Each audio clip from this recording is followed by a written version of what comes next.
Hi and welcome to Photodirector. We're going to produce this leaflet from this image using layers.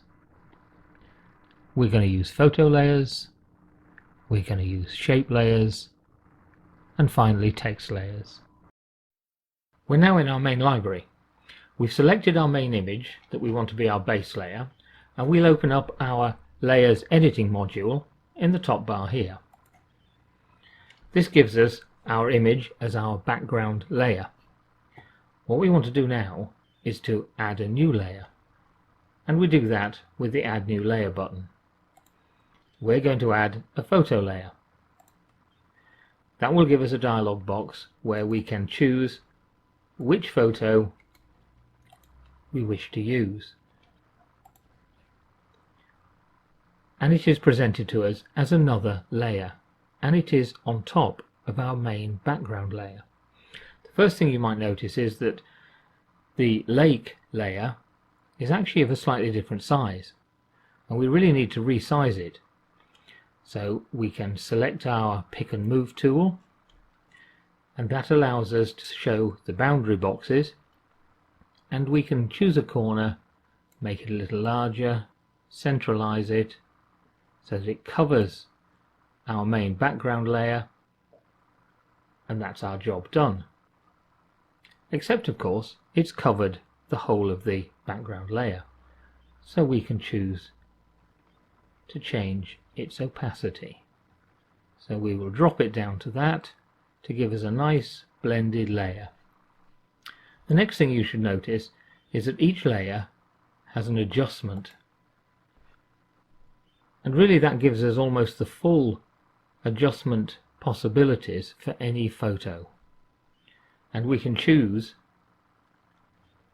to edit our photo layer much the same as we do with any other image. I'm not going to do anything because it's very faint, so we don't need to. Now that we've got our nicely blended backgrounds, it's time to put in the main text. So we will add a new layer, and this time we'll add an empty layer, and it's placed on top of the other two here. If I right click, I can rename that layer, and I will put in main text.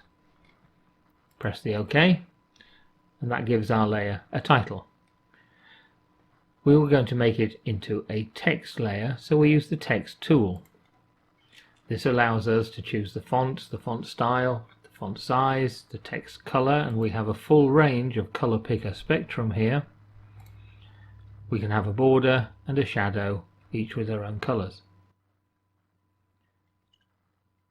When I click on the main image, it gives me a dialog box, and I can paste in my main text. We can use the boundary box markers to resize, and we can move inside and format our text. If we move outside, we can move our text and place it appropriately, and we press the OK button. And there is our main text placed. You also need to notice that we can switch each layer off with the eye icon. And what's very important about layers is they're non-destructive. So no layer affects the layer beneath it. Now that we've added our main text, it's time to add a shape layer. As usual, we will add an empty layer, but this time we will use the shape tool. I'm going to rename it as shape 1. I have selected a rectangle with rounded corners. I've chosen the size that I want, and I've chosen the color. If I left click, it will automatically place the rectangle that I want. I can then move to my move and pick tool and position my shape. I can change the opacity because it's too blocky, and there we have a shape layer. Now all we need to do is add another text layer, another photo layer, and a final text layer.